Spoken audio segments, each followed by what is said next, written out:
Assalamualaikum warahmatullahi wabarakatuh. Perkenalkan, nama saya Devi Triana dengan NPM 2023 01021. Di sini saya akan menjelaskan secara singkat materi tentang perseroan firma untuk memenuhi tugas pada mata kuliah Hukum Bisnis dengan dosen Ibu Irdayanti Musyawarah SH MSI. Baik, yang pertama akan saya bahas itu tentang dasar hukum persekutuan dengan firma. Ketentuan pendirian firma diatur dalam KUHD dan KUH Perdata sebagai berikut. Pertama, buku 3 KUH Perdata dalam pasal 1618 sampai 1652. Yang kedua, pasal 16 sampai 35 KUHD Kitab Undang-Undang Hukum Dagang yang mengatur tentang pendirian, peraturan, dan pembubaran firma. Ketiga, Peraturan Menteri Hukum dan Hak Asasi Manusia Nomor 17 Tahun 2018 tentang pendaftaran persekutuan komanditer, persekutuan firma, dan persekutuan perdata. Pengertian firma. Kata firma berasal dari bahasa Belanda yakni Vennootschap onder firma atau VOV yang dapat diartikan sebagai sebuah perserikatan dagang antara beberapa perusahaan. Secara umum, firma sendiri biasa disebut sebuah bentuk persekutuan antara dua perusahaan atau lebih untuk menjalankan usaha dengan memakai nama bersama.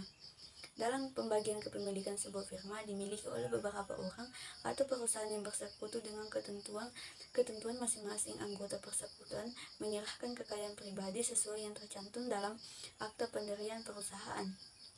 Persekutuan firma merupakan bagian dari persekutuan perdata. Maka dasar hukum persekutuan firma terdapat pada pasal 16 sampai dengan pasal 35 Kitab Undang-Undang Hukum Dagang dan pasal lainnya dalam Kitab Undang-Undang Hukum Perdata yang terkait. Menurut para ahli, firma memiliki pengertian sebagai berikut. Menurut William Mullegrave, pengertian firma adalah suatu persekutuan atau perkumpulan yang didirikan untuk menjalankan perusahaan di bawah nama bersama-sama yang mana anggota-anggotanya tidak terbatas tanggung jawabnya terhadap perikatan perseroan dengan pihak ketiga.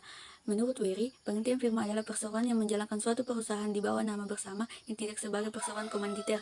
Menurut Slater, pengertian firma adalah suatu perjanjian kerjasama antara dua orang atau lebih untuk menjalankan suatu perusahaan di bawah nama bersama agar mendapatkan keuntungan atas hak kebendaan bersama guna mencapai tujuan pihak-pihak ini, antara mereka mengikat diri untuk memasukkan uang, barang, nama baik, hak-hak atau kombinasi daripadanya ke dalam persekutuan.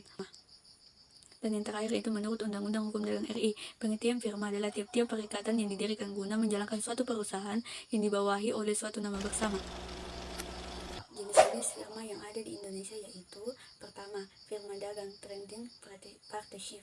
Jenis firma pertama yaitu firma dagang yang bergerak di bidang industri perdagangan di mana kegiatan utamanya adalah pembelian dan penjualan barang.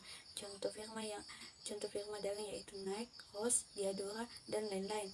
Yang kedua, firma non-dagang atau jasa. Firma jasa atau non-dagang merupakan firma yang bergerak di bidang penyediaan jasa. Kegiatan utamanya adalah memberikan pelayanan kepada pelanggan. Misalnya firma hukum, yaitu contohnya kantor pengacara. Firma akuntansi, yaitu contohnya kantor akuntan publik. Ketiga, firma umum, general partnership. Firma umum merupakan bentuk firma yang paling sederhana dan umum. Firma umum adalah firma yang didirikan oleh dua orang atau lebih tanpa adanya perbedaan status atau kedudukan antara para anggotanya. Di firma umum, setiap anggota perusahaan memiliki kekuasaan yang tak terbatas, dalam artian semua anggota memiliki hak dan kewajiban yang sama dalam mengelola usaha dan bertanggung jawab secara penuh atas kewajiban firma. Yang keempat, firma terbatas, limited partnership. Firma ini merupakan bentuk firma yang lebih kompleks dan jarang ditemukan.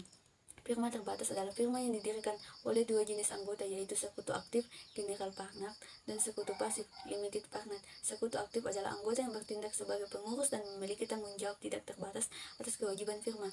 Sekutu pasif adalah anggota yang hanya menyertakan modal dan memiliki tanggung jawab terbatas sebagai modal yang disetorkan. Contoh firma terbatas yang ada di Indonesia adalah firma Sumber Rezeki, firma Multi Marketing, firma Indo Eternity, dan lain sebagainya.